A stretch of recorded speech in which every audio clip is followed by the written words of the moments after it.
Big Buck Registry's Big Buck Podcast, episode number 15.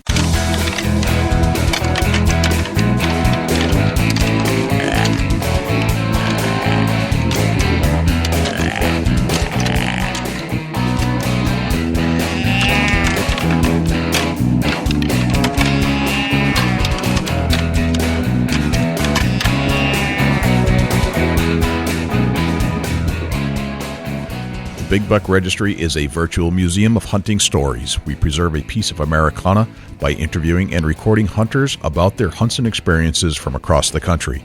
And who knows, maybe we'll learn a thing or two along the way that'll help us take our hunt to the next level. Hey, welcome to the show, everybody. This is Jay Scott, your host of the Big Buck Registry's Big Buck Podcast, and I am here with our co-host, Dusty Phillips.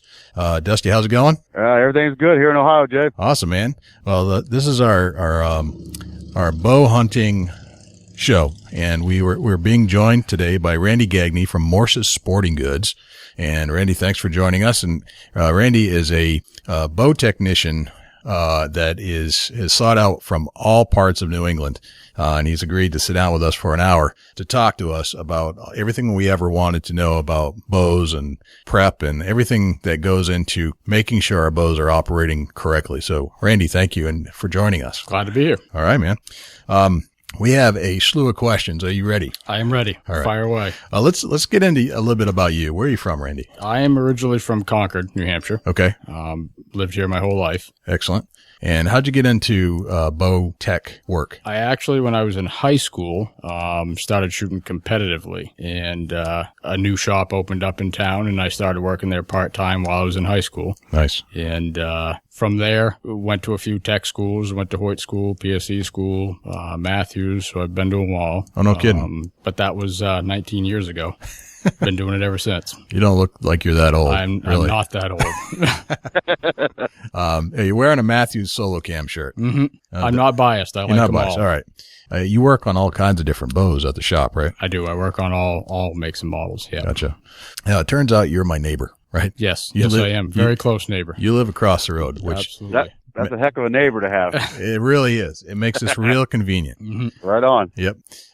So what should we know about just buying a bow in general right now? The big thing is the technology's changed a lot as far as how the bows are designed. They're now called parallel limbs, which basically means the limbs are built more like a rectangle. So your limb tips move up and down instead of forward. Mm-hmm. So there's hardly any vibration in the bows these days. So they're a lot quieter. But, the big thing is if you buy a bow, it's got to fit you. In order for it to work properly, it's got to be fit to you. Gotcha. It's like buying golf clubs and stuff like that. It's got to be fit to you. Gotcha.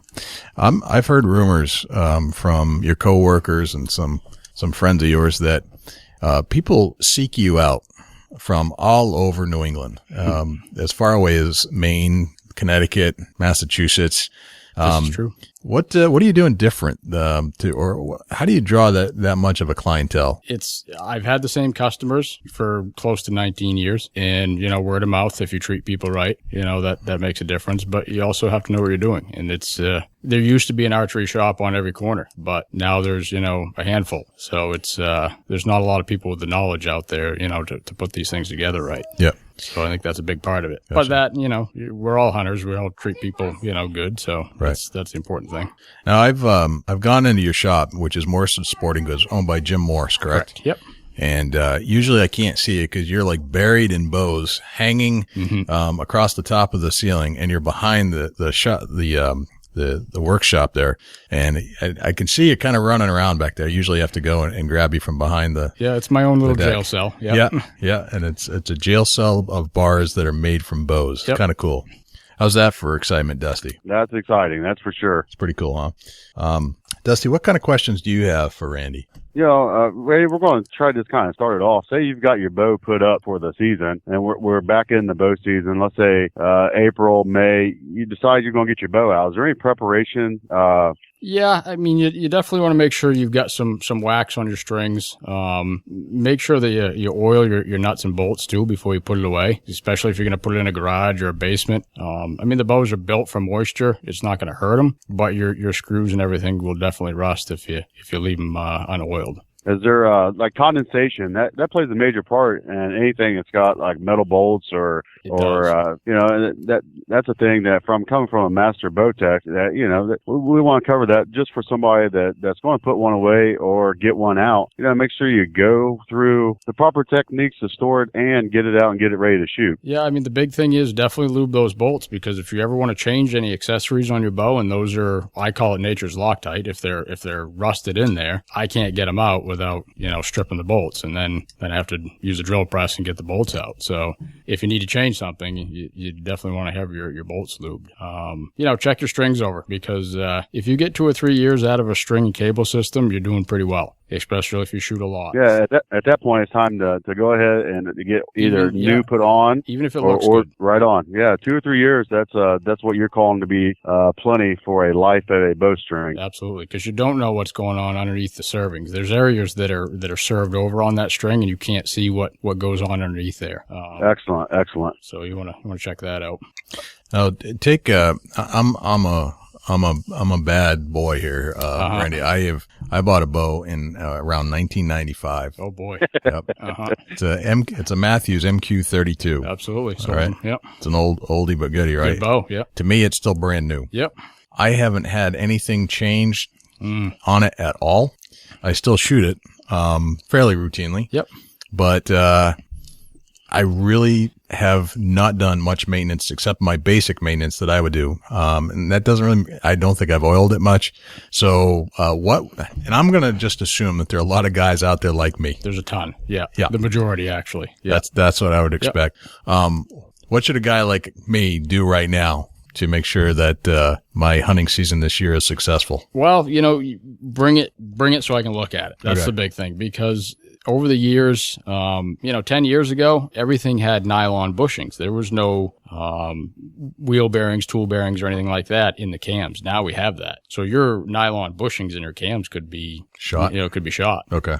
Which will rob you of accuracy. Right. So in strings and cables, if it's that old and those are original strings and cables, it might need them. Okay. Even though everything looks good, those strings and cables will stretch, and it will change the whole geometry of your bow without you even knowing it. No kidding. Yep. And it won't shoot like it should. Wow. That explains why things aren't hitting the target like they used to. If your bow's a 60-pound max, say, after 10 years, if you don't change strings and cables, it might be down to 56 pounds. Yep. Yeah, without even knowing it.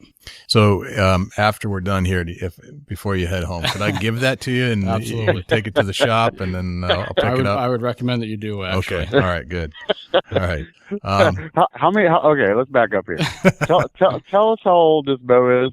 1996 is when I bought it. 96, and you've just done some maintenance or no maintenance to it? Some of my own maintenance, yes. Okay. Very minimal. Not anything up to the level that Randy would just, he'd like blow it off as something he could do in his sleep. Just to let you know, I sold those bows in high school in 1996. See, there you go. I was in high school, or just getting out of high school. Sorry. All right, Randy. All right, I got to tell you. Tell Jay that he's got to get his bow looked at. Bottom line. Definitely needs a tune-up. See, he's not leaving my house till I give him my bow. Basically, absolutely. Is what's happening. Well, what other questions do you have, Dusty? Going in for a bow. Say I'm a first time hunter. I'm coming into the shop and I run into you, Randy. Mm-hmm. Tell me what you're going to tell a new hunter on what they should purchase to get started. As far as draw length, how do you determine that, and poundage that's manageable for somebody to pull? Yep. How do you go about doing that? The very first thing we do is we find your dominant eye, because you have to set a bow up according to your dominant eye. You might do everything right-handed, but be left-eye dominant, and if that's the case, you get a left-handed bow. The reason for that is that way you can shoot with both eyes open and not restrict yourself to having, one eye shut. And then we figure out, your draw length, which the quickest and easiest way to do that is you divide your wingspan by 2.5. And that gets us very close to what your draw length would be, and then we fine-tune it from there. As far as the poundage goes, everybody's different. I've seen very large guys, that can't pull 50, 55 pounds, and I've seen just the opposite. It's all in the person. So these days, a 50 to 60-pound bow is all you'll ever need, depending on what you're going to, go hunting for. So. Excellent. Gotcha. All right. So let's talk a little bit. Randy was kind enough to put together some questions that he receives in the shop every day for the most part. One of which was, how do I figure out my draw length, which is what Dusty just asked. One of the things, let's go down through some of these questions here. What broadhead should I use, the fixed or the expandable? This is a big one. I hear this every day. Okay. A lot of it is personal preference, and you're going to hear, horror stories on both, unfortunately. But the big thing with an expandable head is that they retract. So they're in flight, they're closed. When they hit the animal, they open up. So they fly exactly like your practice points do. So once you're all dialed in with your practice points, you can screw these tips on and go hunting without having to shoot them. Okay. A fixed blade head, not the same. You're putting wings on the front of your arrow. So those actually have to be tuned to your arrow. There's some performance differences there. There's nothing better for penetration than a, fixed blade broadhead. Okay. And they continuously cut while they're in the game. But there's some tuning involved with them. So generally you can't just screw those on and go hit the same point of impact. Sometimes you luck out and you can, but normally that's not the case. Let's expand upon that a little bit. So if you've got a fixed broadhead, you have to tune the broadhead to the arrow itself. Yes, and some people think that that's just lining up the feathers to your blades or opposite or whatever. That's not the case. Your inserts are put into your arrow at the pro shop or wherever. If they're not machined properly or not put in straight, which can happen, then that broadhead is basically on the arrow crooked. So it's going to go the direction that it's pointed. If you take your arrow with a broadhead on it and you spin it on end on a glass table or whatever, you'll be able to see that wobble.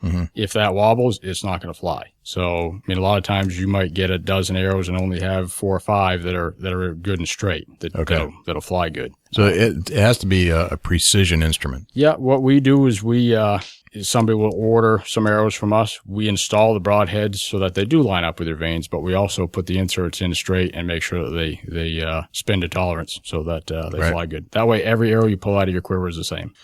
So how many arrows should you have in your quiver if you're out? It all depends. Yep. In New Hampshire, it's you could have one that would last you all season, but a place like Ohio, 4 arrow is the norm now. Yep. It used to be 8, but now smaller, lighter quivers are the norm. So Gotcha. 4 to 6. That should be plenty. Dusty, how many you carry in your quiver?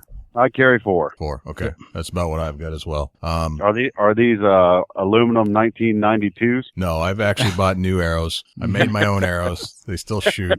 I'm sure that they're not precision because I've got to do the tabletop test.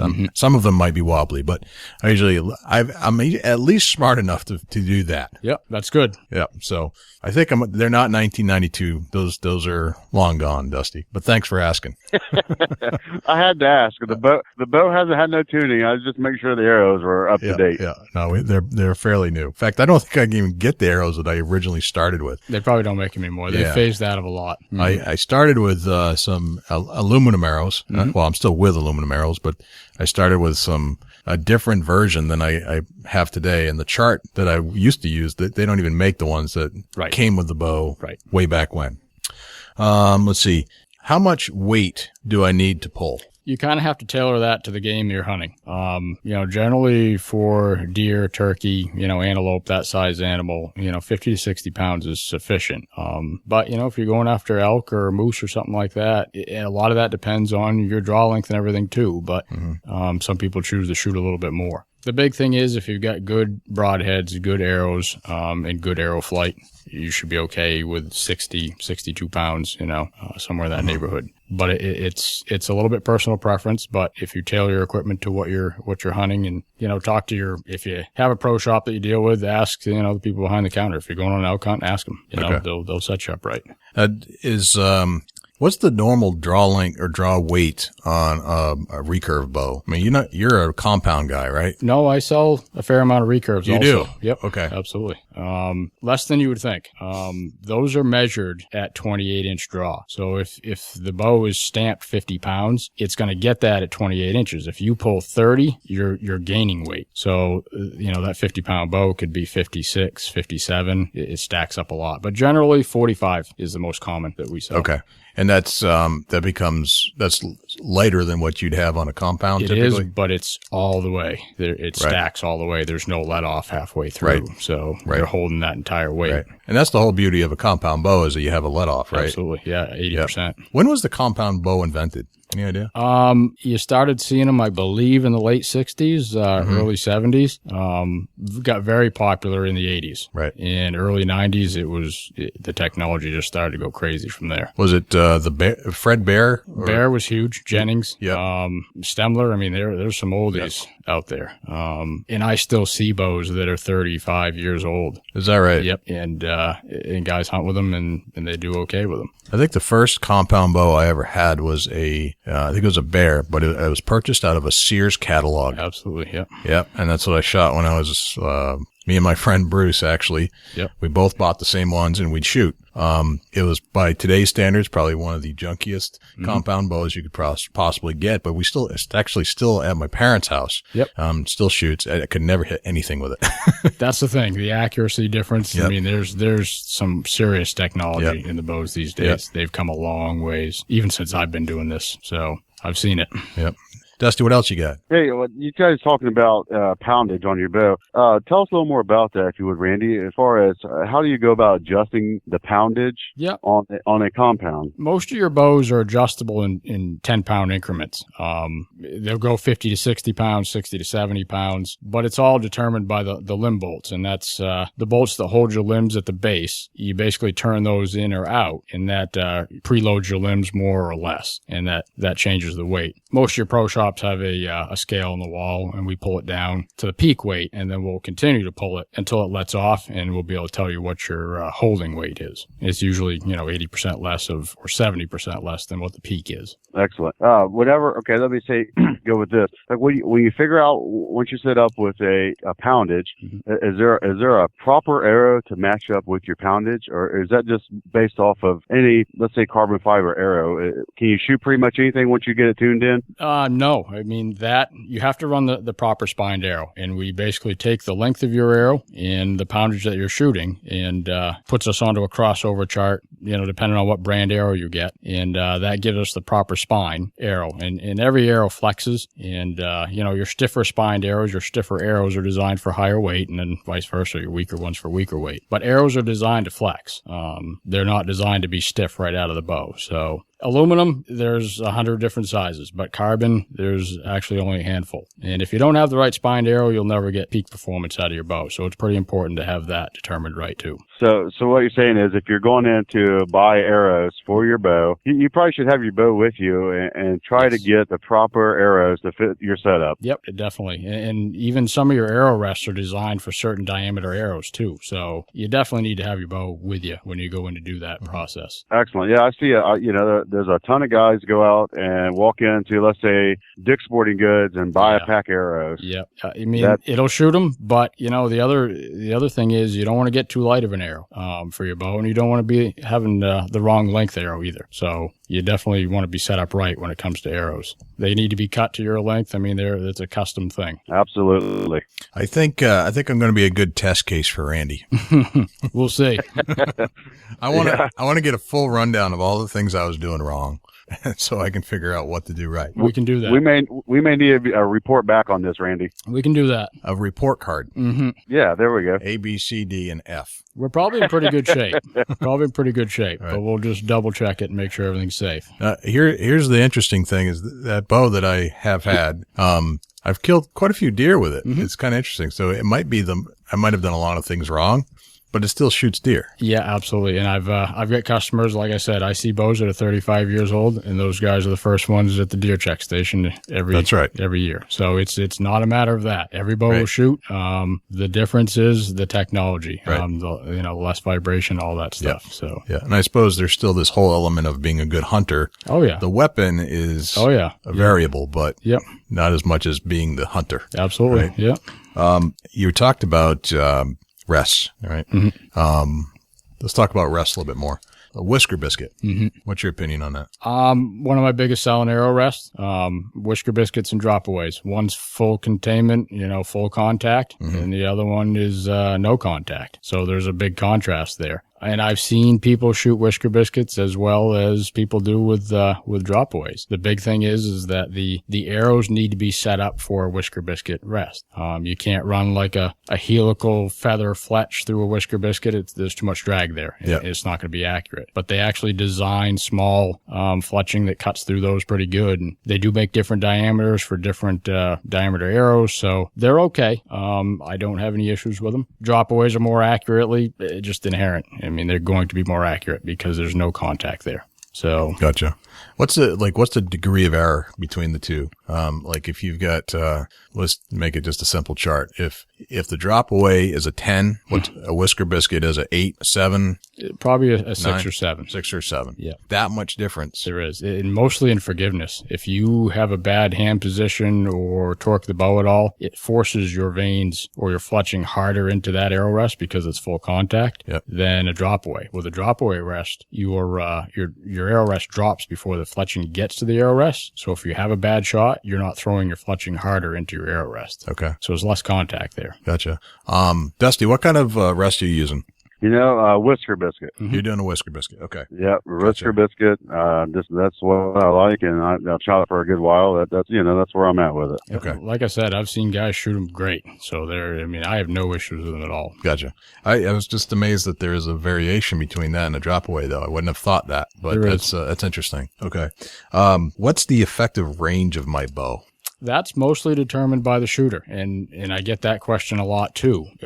I basically tell people an 8-inch diameter circle, you need to be able to keep all your arrows in that, and that's your effective range. Now, I mean, some people can do that at 60, 70 yards. But, I mean, generally, 30, 40 yards, if you can keep that in there, in that 8-inch diameter, every arrow, then that's your effective range. I mean, yes, we can shoot 50, 60, 70 yards, but there's still that lag time from when you squeeze the trigger to when the arrow gets there, that animal can move a couple of steps. Right. So, I mean, that even though you're hitting where you're aiming, that object isn't there anymore, or it's moved. So, ethically, that's up to the hunter. But I generally, if you really want to know, what your effective range is, that 8-inch rule usually. Okay. I mean, that's the kill zone on an animal. Yeah. So one of the things we talked about last week, Dusty, is practice. How often should somebody practice? It depends. I mean, a lot of people will store it under their bed until, 3 weeks before the season. And, the way the bows are designed these days, you can get away with that. Mm-hmm. But, the people that really, really shoot well, they pick it up every couple of weeks, and just shoot in the backyard or whatever. Yeah. But, I mean, you want to stay on top of it. When you were doing competitive shooting, how often did you shoot? Every day. Every day. Yeah. You had to be competitive, and you still have to. Yep. Yeah. Kind of like golf, I guess, in a lot of ways. Yep. You don't want to. It's a lot like golf. You might get up and have a couple of good shots right away, but by the end of the round, you're all over the place. Yep. It's very much like golf. Yep. Interesting. Dusty, what else you got? Well, what's on a percentage scale? The old recurves, human error plays a major factor in that. How did the compound bow take away the factor of human error on a percentage scale? Say a compound bow is 50% likely to pick up human error. Is there a percentage you can give us, Randy, that would tell us how much a compound bow compensates for human error? It's hard to say, but you could still make a mistake. Probably 75%, I suppose. So it compensates 75%, that much. Because you have reference points. I always tell people, think of it in rifle terms. You got a front sight and a rear sight on a rifle, and with a compound bow, you've got a peep sight in the string, which is like your rear sight, and then a front sight on the bow. So, I mean, if you were shooting your rifle without that rear sight, you have no sight plane, and it's definitely not as accurate. So, the more reference points you have, the more accurate you're going to be. Right on. Is there any kind of add-ons that somebody can do to their bow without taking it into a shop that would help them shoot a little more accurate, a little more squared up? Is there something that you can recommend that they can do on their own? Stabilizers are probably the big thing. A lot of people don't put stabilizers on their bow because they don't want to deal with the weight, the added weight to their bows, but they help out a lot. They take some vibration out of the bow, but they help to balance the bow out. So you want your bow to go straight forward towards the target after the shot, and with the right stabilizer, that would do that. So those tighten up your groups a lot. Yeah, stabilizer definitely levels out the bow in your hand, that's for for sure. Yep, for sure.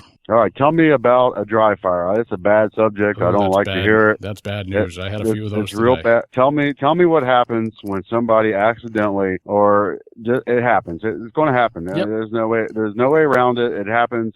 Everybody makes a mistake. Yep. Tell us what happens when a dry fire occurs. The bow is designed to have the weight of that arrow. When it doesn't have the weight of that arrow, it's dry fired, obviously. And a number of things can happen. The way the bows are these days, all the cams and everything are very skeletonized. So, I mean, you could potentially rip the side out of your cam. I mean, definitely strings and cables are going to break. Not always, but generally that's the rule. Axles that hold your cams in, they'll bend. It's not a good thing to do. It's not good. For sure. Not good at all. So how do you prevent a dry fire? You just don't pull it back unless you've got something I'll tell you knocked up? The biggest reason why bows are dry fired is because their buddies want to pull it back. I tell people, don't let your buddies pull it back. It's your bow. And don't pull it back unless you have an arrow in it and you're going to shoot at a target. There's really no reason to pull your bow back without an arrow in it. It's just asking for bad news. And now we actually lock most of the bows on the rack, not because we don't want people pulling them back, but it's embarrassing for people when it happens. So, we go through all the safety stuff before they actually have the bow in their hand, so that doesn't happen. And I suggest that people lock their strings, at home too. That way there's no chance of somebody just picking it up and letting it go. Right. They sell, just little plastic locks that go on there and they come off real easy, and it prevents that whole issue because it always happens at the worst time, middle of hunting season. It seems like it's a week before season. You're out shooting with your buddies, and next thing you know, you're in a dry fire situation where you've got a trash bow. Yep, it happens. I mean, most of it is fixable, but it's still, you get all tuned in with your bow, and then that happens. It's a downer. What happens to me a lot is either my kids want to try to pull it, and they're not strong enough to pull it all the way back. Yep. But it still must do some tension on the string itself. It can't be. Well, the worst thing is if they did get it back and couldn't get it down. Right. That's normally what happens. Right. What my biggest problem is that I'm one of the few hunters in my circle of friends that I went to like school with and things like that. Like I was kind of like the anomaly. Yep. But boy, you put a bow in front of one of those guys, like, oh my God, a bow. Yep. I always wanted to pull one back. All about it. So what do? They walk right over to it. First thing, it slips right out of the hand. Yep. You got that whole reverb thing going on. Perfect, for the lock, because then you can explain to them before they even grab the bow, what the deal is with it. Yeah. So these days, what I do is I don't put the bow within sight if I'm having a party or inviting some of them over. Hide it in the closet. I hide it. I move my four-wheeler up the road to my friend's house. Yep. So nothing comes back broken. There you go. That's a good plan. I like that. That is a good plan. Yep. That's the only way I know how to get by it. All right. Let's talk a little bit about arrows. Carbon or aluminum. Those are the two big advances, or the carbon's been the big advance in the last 10 years, right? Yep. Because I think when I first started getting serious about shooting for hunting, it was all aluminum, and the carbons just came out. Yeah, the carbons, 15 years ago left a lot to be desired. They had seams in them, so if they broke in an animal, there would be splinters to deal with and all that. But now they're a cross weave design, so if they do break, they break clean. They're very safe. And the price was a big thing back then too. They were very expensive. But now aluminum and carbon, they're on even, as far as price goes. So the big advantage is you could shoot less weight and get more speed. Right. And if you actually do the math with kinetic energy, you're not losing anything because you're gaining so much speed with that carbon arrow. And it flattens out your trajectory. If you're off from your distance 5 yards, you're still a kill shot. Where if you're slower with an aluminum arrow, you're going to be right on with your distance judging. Gotcha. So the price point on the carbons have come down a lot to the point where they're the same price point. They're shorter in general. Is that correct? Shorter in length? Yep. Not necessarily. No. Okay. Nope. Same length, just lighter in construction. Gotcha. Most of them are around 7 grains per inch, where an aluminum arrow will be 11, 12 grains per inch. Gotcha. Big weight difference there. Thinner? Thinner in diameter, but the same wall thickness as aluminum. Oh, interesting. Yep. So are they hollow like aluminum? Yep, they are hollow. Yep. Gotcha. See, I don't shoot carbons. I'm still stuck in 1996. Yep. With my aluminum. So I'm thinking, I don't know much about carbons, although I've had friends that were shooting them. Yeah, they're, a lot of people shot overdraws, and stuff like that back then too. Right. That was the other thing. Overdraws. Saw a lot of those. Those are gone now. And the reason why they came out with overdraws was to shoot a lighter arrow arrow to get the weight down on the arrow. Mm-hmm. Well, now you can accomplish that with a full-length arrow with a carbon. So you're accomplishing the same thing without having to do that. Gotcha. Dusty, what are you shooting?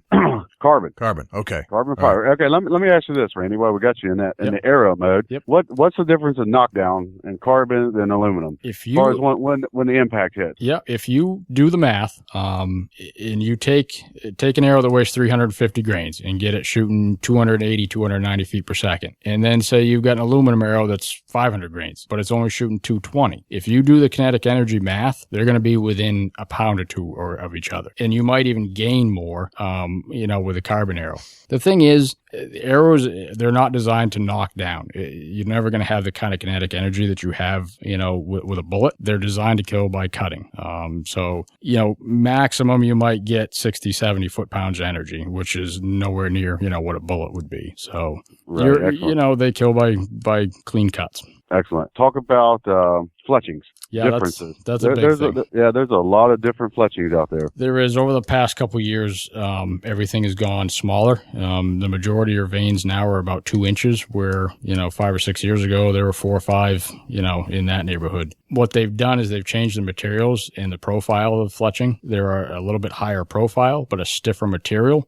So they actually steer the arrow as good, if not better, than a softer 4-inch vein would. The reason why they can use that stiffer material is because of the drop-away rests and the whisker biscuit style rests, because they cut right on there. So the arrow rest designs have kind of tailored to be able to use those smaller veins. Right on. Jay, what's the next question you got for Randy? All right, this is a good one. I love this question because this kind of sits home with everybody. It's about dollar price. Yeah.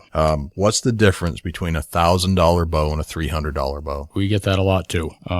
Mostly it's in materials and workmanship. If you say your top of the line, Hoyt model bow, it's going to have a carbon fiber riser, all tubular carbon, just like a bicycle frame would have. So there's a lot of workmanship in that riser. And then your lower end bows are going to have what's called a cast riser. And then your medium range bows will have a machined riser, where it's taken out of a solid piece of aluminum and machine cut.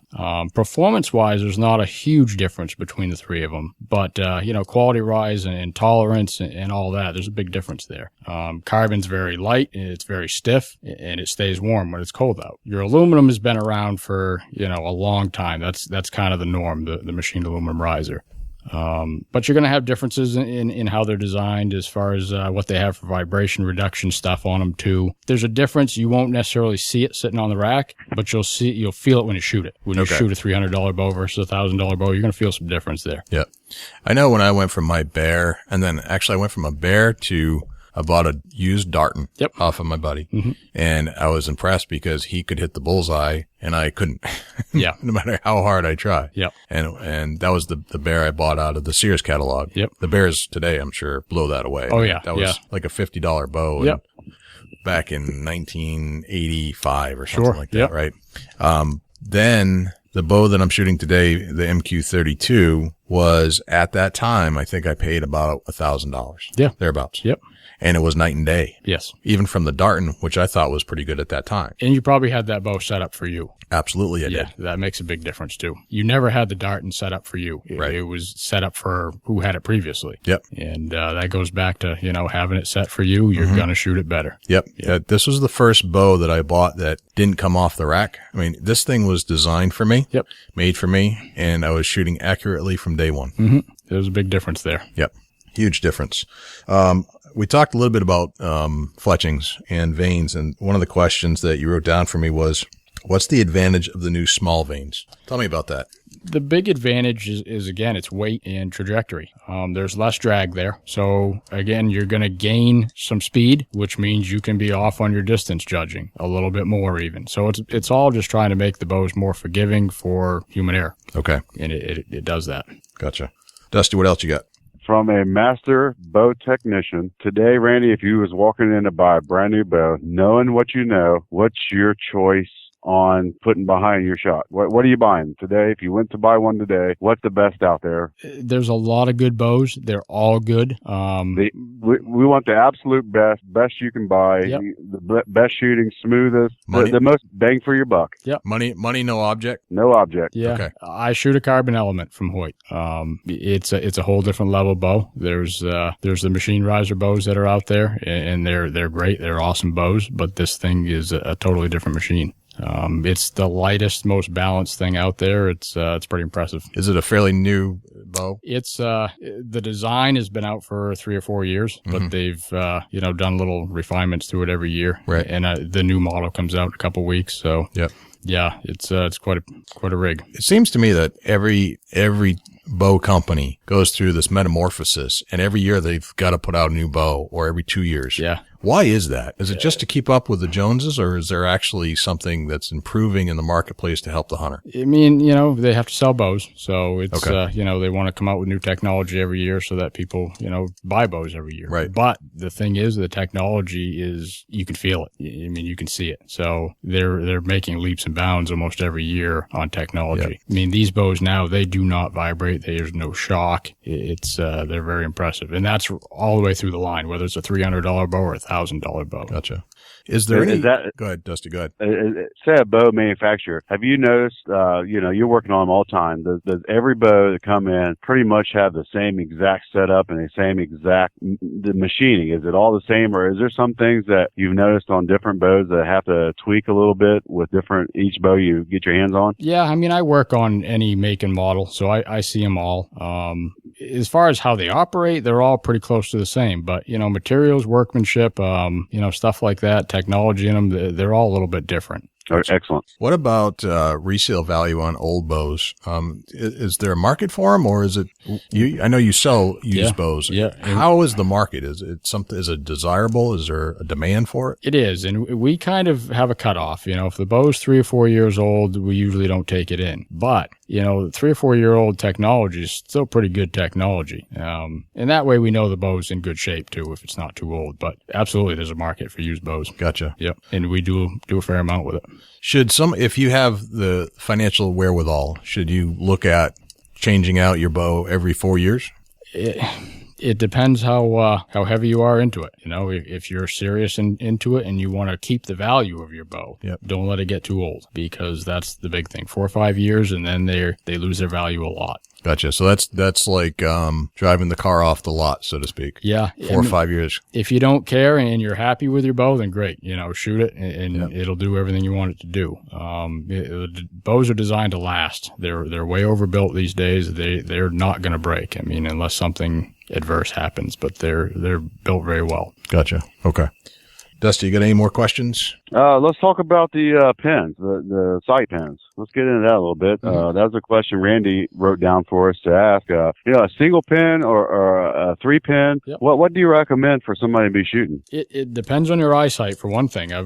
Some hunters don't have great eyesight. So if you get a really fast bow and you got multiple pins on there, I mean, your pins are so close together that they all look like one anyways. So it's really hard to decipher between your pins. So a lot of people will go the single pin adjustable sight. And they're huge out west where you could be shooting 60, 70 yards, antelope or something like that, or mule deer. That's pretty common practice out there. So by having that single pin, you can range find the animal. If it's 34 yards, you set it for 34 yards and you aim dead on. Where with a multiple pin sight, you're, going in between pins. Around here, it's thick country. 20, 30 yards is usually where your shots are going to be. Most people prefer a multiple pin sight.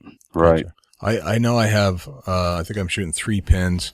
When I interviewed Rob Lucas from Chasing Tail, he said that, I forgot what he's shooting, but I know those guys all bow hunt down there. There's no guns. Because they're hunting in such a tight quarters, populated community. The guy, I think it was John Bassett, he shoots 1 pin. That's it. I think Arky did too. Yeah. It seems like some of the old timers, just 1 pin, that's it. The bows are fast enough now, you can get away almost to 30 yards with 1 pin anyhow. Okay. You just learn to compensate a little bit. But they're pretty flat shooting, so you can definitely do something like that. So the 10-yard shot was going to be the same as the 30-yard shot? Pretty close. Yeah. Okay.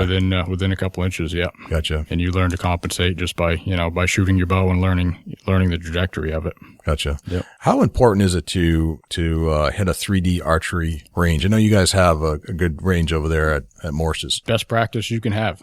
Is it? Yeah, Okay. they're 3-dimensional targets, real life targets versus, having a square bail, and it teaches you to judge distance. That's the biggest thing with bow hunting is learning to judge distance. I mean, if you can't tell where that target's 20 or 33 yards, or that's a miss. So yeah, that's a huge thing. Is that the best thing you can do as a bow hunter?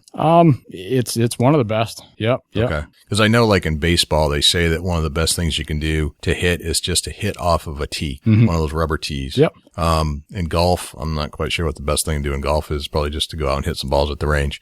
So you're saying that just getting out there to a range that'll give you that live Real 3D life conditions. Yep. conditions is one of the best things you can do. I mean, you can shoot all day in your backyard, but you don't have, some people have pretty elaborate, ranges in their backyard, but if you don't have the terrain and stuff like that, it doesn't teach you to judge distance in those situations. Shooting uphill, stuff like that, it makes a big difference. What about stump hunting? Like if you go out and just... People still do it. It's a little hard on your arrows these days because the bows are so fast. Your recurve people, they do it all the time. Yeah. And it's the same idea as shooting 3D. Okay. Seems like you're going to destroy your arrow a lot, right? You are, yeah. And the arrows aren't cheap these days. Right. I mean, you're probably not going to reload the same arrow once you hit a stump. I wouldn't recommend it. Right. No. That brings up an interesting point, Dusty, too, and Randy. If you put a bad arrow in your bow, is that going to screw up your bow? It could screw you up.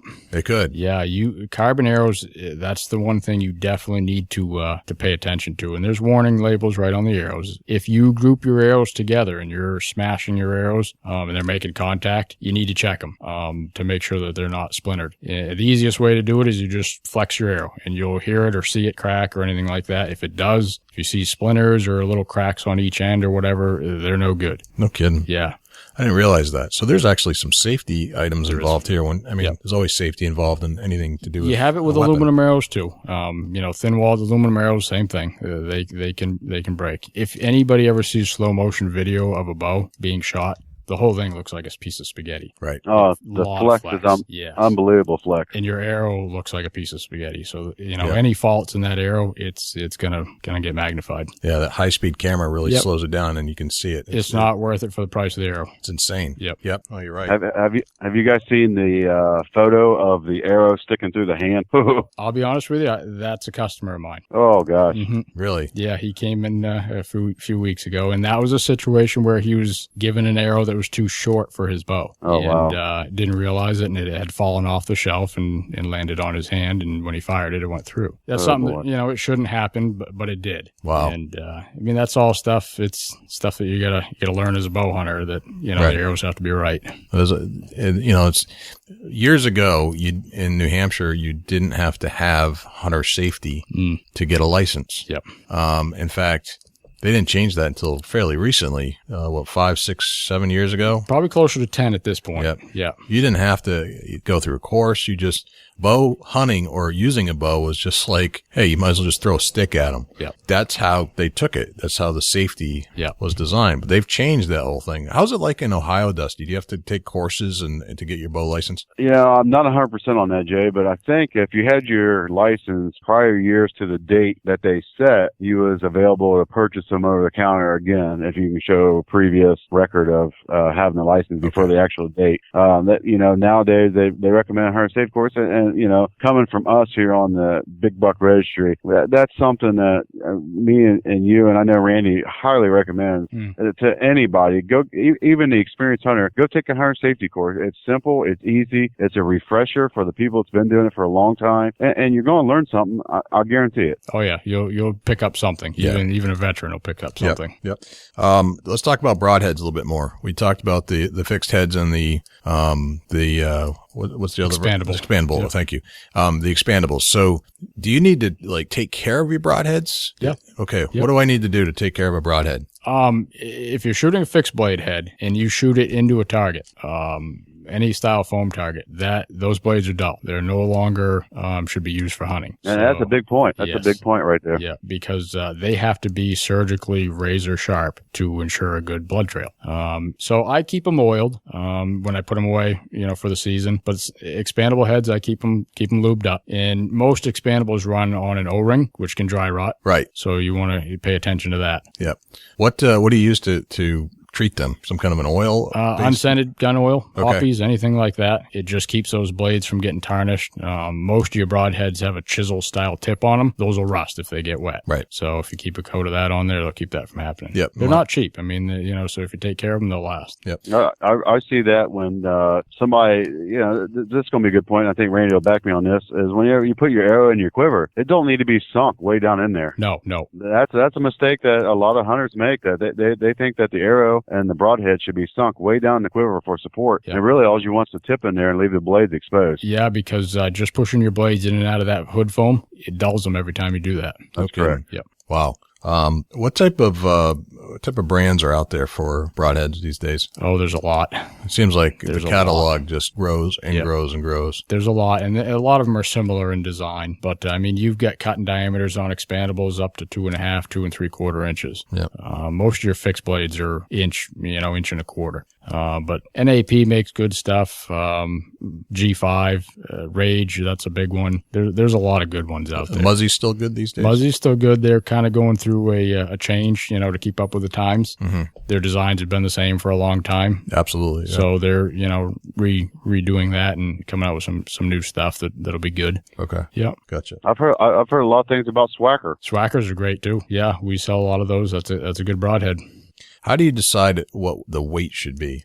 Generally, you've got 85 or 75 on the light end of the scale, 100 grain being the medium and the most popular, and then 125. 100 grain is by far the most popular. And usually, unless you have some sort of out of whack setup, 100 grain will work for you. And you have the most selection with broadheads with that. Okay. But, sometimes you need a 125 grain tip to get your arrows to group well. Right. So most of the time, all the companies do is put some sort of weight collar on, the same broadhead and makes it 125. Oh, that's it? You don't gain anything as far as cutting diameters usually or anything like that. Yeah. So it's just basically you're gaining 25 grains. Used to be the bigger the grain weight, the bigger the broadhead. Yeah. But it's not that way anymore. Gotcha. Interesting. All right, let's talk about this other thing that you brought in. You said it's when you walked in, you said this is big. This is really big in the market right now, and it's a crossbow. Yeah, crossbows are huge. Yeah, let's talk about crossbows for a little while. And I know in Ohio they are huge. Yep. Dusty, you were talking about a crossbow, right? Yeah, I gotta lay it down. I went to a Crossbow, guys. Mm-hmm. You said you had a bad shoulder. And that pulling back a bow with your right shoulder was not going to really feel all that good anymore. So you went to the Crossbow from there, correct? Yeah, I sure did. I actually went to a off-brand. I've tried something out of the ordinary. I'm hoping to shoot a monster chubby tines with it. I went with what's called a SA Sports Fever. Mm-hmm. It's a recurve. Yep. Now, Randy, why are crossbows becoming so popular? Well, partly the hunting community is getting older. Okay. And it's not just that, but they're a very effective tool. In New Hampshire, we utilize them for, down in the southern part of the state where quarters are tight. It's easier to get permission with a crossbow than it would be a firearm. Right. So they're legal here during the firearms season.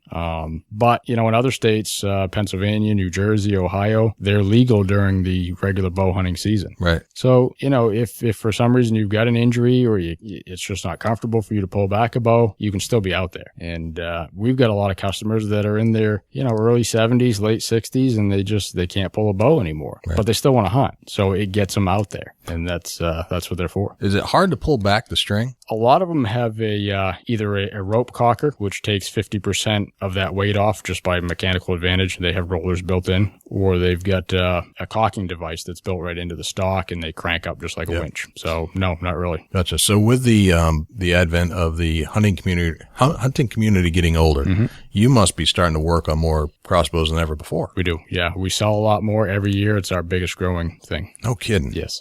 I know that my father-in-law my wife's uncle.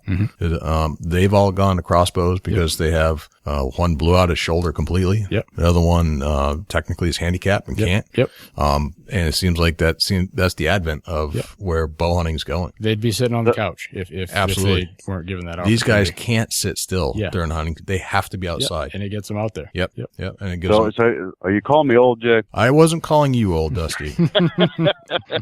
It's just it seems like the Cadillac of the hunting industry is going to crossbow, and it's crazy. Yeah, I would love to shoot a crossbow. I actually haven't yet. I know the technology is just light years from where it was. I think a lot of people, sometimes they get a bad name from the bow hunting community, and it's better off that everybody stays together. But it's not that big of an advantage. Yeah, there's always been a stigma that it was a cheating. You gave yourself an edge over the wildlife. It's not. I mean, it's got to be. It's pulled back. It's all cocked back, but it's still a bow, just horizontal. So I mean, you've got trajectory. Everything else still applies. Right. I would love to try a crossbow during hunting season, during rifle season. I think that would be a hoot. Yep. Otherwise, I still like my bow. Like, I think I'm better with my bow than I would be at a crossbow, but I'd still like to give it a shot. But if you had an injury or a shoulder problem or something, and in a heartbeat. Fortunately, right now, I think technically I might be older than Dusty. Yep. But I'm not sure. But so far, nothing's broken up on the upper shoulders. So too many years of hay baling, I think, for me. That's true, Dusty. You've worked your shoulder pretty much. Do it hard.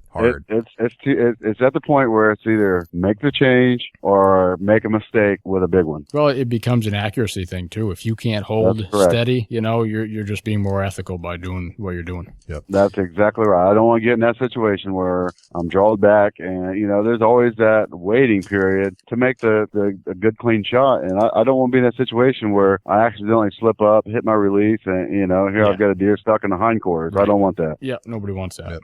So you're saying that a crossbow really is as accurate as a regular bow, or more so, or about the same? I get that question a lot too. A good archer with a regular bow will shoot more accurate than a crossbow. Okay. Yeah. I mean, it's pretty close, but yeah. Okay. A crossbow is different. Let me talk about that for a quick second. It's different. You're shooting it, so I want to hear Dusty's perspective.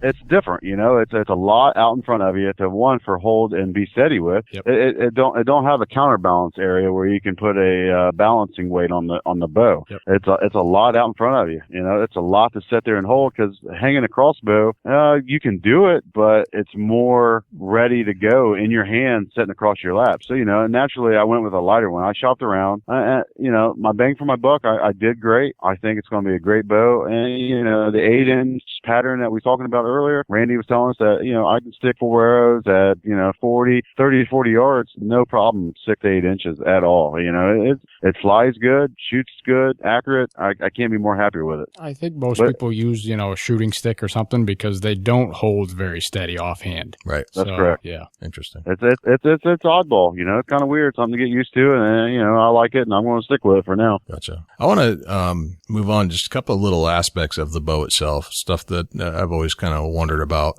What about peep sights? My peep sight one time was about as thin as you could get, and I couldn't even see through the thing, so I made some alterations to it. Yep. What kind of peep sights are on the market? What do you put in bows? What should I be thinking about when I consider a peep sight? Well, I noticed you wear glasses. Yes. So they actually have corrective lens peep sights now. No kidding. Yes. And I have a lot of customers that come in and they can't see their pins are blurry. Well, we can put a peep sight in that'll clear that up. The peep sight designs have changed a lot now. The bows are shorter axle to axle length, so you have to have an angled peep. So it's nice and square to your eye when you get to full draw. Mm-hmm. So they've come a long ways with that stuff too. Okay. Gotcha. This is, I'm just dissecting the bow as I think as somebody that doesn't know a lot about it, would wonder, what the heck is this thing for?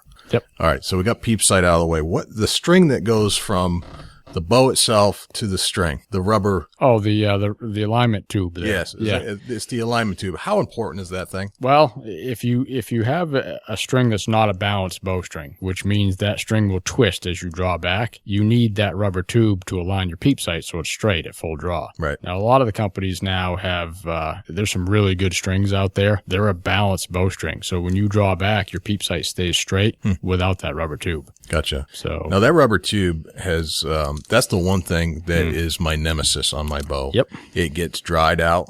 If I don't pay attention to it, I end up, it's snapped off in my face a few times, and I've missed deer because of the stupid thing. I guess of all the things that are on the bow, that's one of the things you actually have to pay attention to a lot. You wouldn't have to, though, because you need a new string anyway. So you should get a balanced bowstring, and you can eliminate that whole situation. Oh, no kidding. Yep. Oh, that's pretty cool. Yep. The stabilizer. You see them on all bows. They've been on every bow. There's always a spot to put one. There's always a screw hole to put one in there. Yep. How important is a stabilizer? Sometimes you won't notice it at 15 or 20 yards, but if you start backing up 30 and 40 yards, your groups are going to get tighter. The thing is, everything's bolted on fairly high on your bow, your sight, your quiver, and all that stuff, and you need a counterbalance on the bottom to keep that bow level. Ideally, you want to try to have the bow sit fairly level with an open grip and not tip forward or back too much. Yep. Sometimes you can't accomplish it perfect, but anything's better than nothing. Gotcha. The strap that goes around your hand. Yeah, the wrist strap. Is that an essential piece? You want to have a relaxed grip when you shoot the bow. That's the biggest accuracy problem with bows is people grabbing their bows too tight. So with that wrist strap on, it allows you to have a loose grip, and that catches the bow versus your hand catching it. So as far as an accuracy standpoint goes, it's a big one. Gotcha. Yep. The cams that are on today's market, they've changed from where they were 15 years ago. Yep. What type of technology where's the evolution of the cam? Where has it come from and where is it today? Well, 15, 20 years ago, it was basically a round wheel. And they have a string side, which is round, and then they've got a cam side of the wheel that's a little bit oblong. Well, now it's all energy. I mean, it's all an energy wheel. So the cams are 3-4 times the size as they were back then. So a lot more let off. The other big thing is the years ago, you had wheels that were kind of spongy. When you got back to full draw, there was, some sponginess back there. Now they've got draw stops where these bows actually lock into full draw. So it's more consistent. Gotcha. Interesting. Dusty, what else you got? String silencers. Let's talk a little bit about string silencers. Ooh, good one. That's a good one. Yep. There's a lot of good ones out there. You just got to keep in mind, if you have, one of those balanced bowstrings, whenever you put something into the string, it can affect your peep sight rotation as it deteriorates. But there's a lot of good ones that go on the outside of your string. Now you're also seeing these, string dampening systems that the bows are coming out with, and they're stock. And it's basically a dampener that goes right below the grip of your bow, and it comes out and makes contact with the string so that you don't need a silencer. It stops that string oscillation after the shot. So, that makes a big difference. Interesting. Right on. Okay. Let's talk about the sight window a little bit. Is there most of bows? Is that a different set placement on every bow, or is that pretty standard? The sight window area. They're all drilled. They call it an AMO standard, so that everything fits, on pretty much any sight window. But some of your shorter axle bows have a very small sight window, and if somebody has a very low anchor point, you may not even be able to shoot that bow. So, I mean, that's when you go in to buy a bow, that's a big factor too. Yep. Explain brace height. Yeah, brace height is the distance from the grip to the string. To try to keep it simple here, if it's 7 inches and above, you'll have a very forgiving bow. Below 7 inches, you'll have a fast bow, but very difficult to shoot. We don't recommend, under 7 inches for anybody that's fairly new at shooting. If you've got a consistent form and you have to have, a ton of speed, then you can go that route. But we generally try to keep it 7 inches and above. Right. Is that something that can be changed by different grips, or how do you determine where your brace height, how do you change it? Or technically, your bows are designed to a certain brace height. It's right in the design. It is, yeah. Grip has nothing to do with the brace height. Not necessarily. It's your less brace height bows have more of what's called a reflex, where the grip is way behind the limb pockets of the bow. Right. If you buy a new bow, can you change out different grips for different hands? Most of your big manufacturers, yeah. I know Hoyt's got 3 or 4 different grips you can put on their bows. Just about every company does. But there's also a lot of custom grip companies out there, so that you can get, there's torqueless grips. There's some really good stuff out there. Yeah, that brings out, that's a good point there. It may be you got a great bow. It may just be the wrong grip for you. Yep, that's very true. And it'll throw you off quite a bit. I noticed that when I was shooting compound found that I did do a grip change, and man, it made a major difference the way the bow fit in my hand as far as being able to release the pressure from trying to hold the bow. Even the material. A lot of people like a rubber grip because it's nice and it's soft and it's warm when it's cold, but they're also sticky, so it can make you torque the bow more than a wood grip will. That's a good point. Right. Yeah, never thought about that. Interesting. Yep. You won't see too many of your top-end target shooters shooting with any grip. They basically shoot right off the bare riser of the bow because it's more consistent, it's more squared off, and they can feel their grip more consistent that way. Yeah, that's interesting. That's very interesting. All right, let's talk about that. The piece where all the action kind of happens, and we need to go talk about some releases too at some point. Just to that piece where the release touches the bowstring. I've seen all kinds of variations. Yeah. It's like I've seen the release wrap around the bow itself or the bowstring itself. Yep. You've got the nocks there to know where to place the release, but I've also seen the string that tied on one side and the other, and you hook onto the string. What's the best, most appropriate setup there? We do the majority with a string loop, which is you hook your release to the loop that we tie onto the string. There's metal versions out there, which they work okay. But the whole thing with that string loop is that it puts you behind the pressure point of the arrow. So you're not pushing up on the arrow like you would with a knock point. All the forces are behind the arrow instead of below it. Yep. But it also allows you to kind of torque that string a little bit and not be torquing the main string of the bow. Gotcha. Which you can't do with like a metal style loop. So string loops they're easy to replace. They last a long time. We do the majority with that. Okay. Yep. I always wondered about that because my setup right now is my release is metal and it connects onto the string itself. It always seemed like it was kind of a bad idea. Do you have a knock point? There was a knock point. Yeah. See, the situation with your bow is a short axles. If you draw back and let down, you have to re-knock your arrow because it pinches off the string. Right. You don't have that with a string loop. Okay. You draw back and let down, it stays seated. So having a string loop is probably the most appropriate thing to do. It would help with your accuracy quite a bit. Okay. Yep. All right. Interesting. I know a few people that's ran into, they was shooting a release right off the string and they didn't realize at the time the damage that was being caused there. Yeah, there's definitely a pinch point there. And we reserve a lot of bows when they have knock points because it separates that serving. And if you don't realize it, then you start cutting into your string. Right. And something I need to do. Yeah. That's disaster zone there. Yep. What about the releases themselves?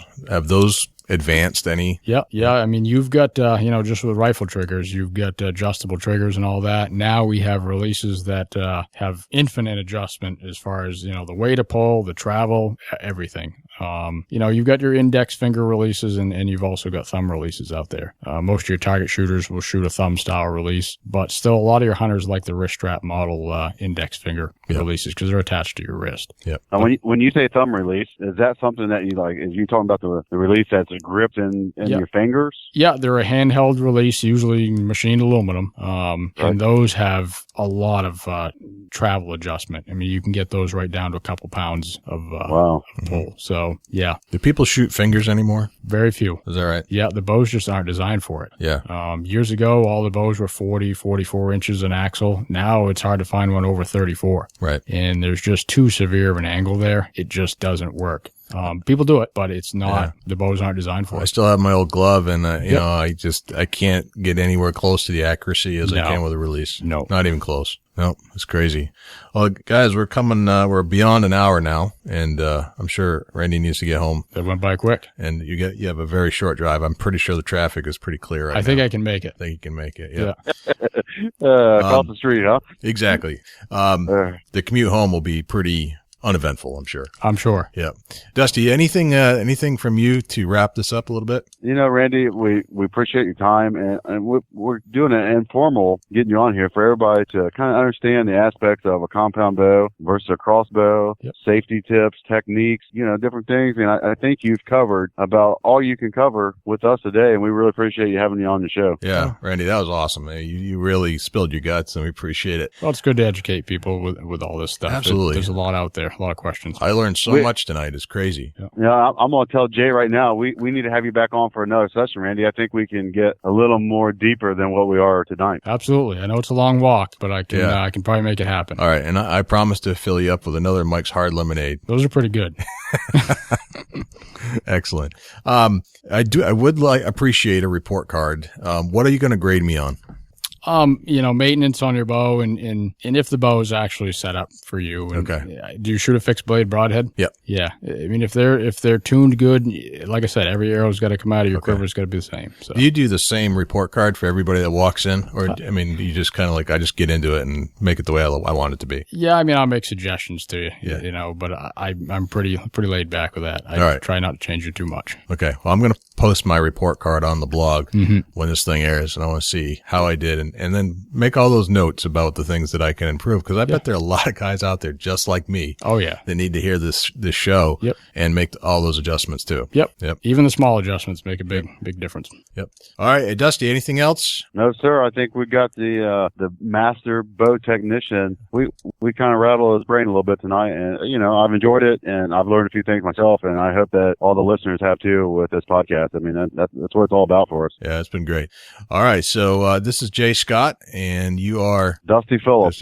And thank you very much to Randy Gagne from Morse's Sporting Goods, master bow technician, for spending an hour and just picking his brain. That was awesome, Randy. Appreciate it a lot. Time. Yep. All right. Thanks a lot, Randy. And Randy, if people want to reach you, the best way is at More Sporting Goods, www.moresportinggoods.com. All right. And just go to the website and a link to all there. The information's there. Yep. Email, phone number, and all that kind of stuff. You got it.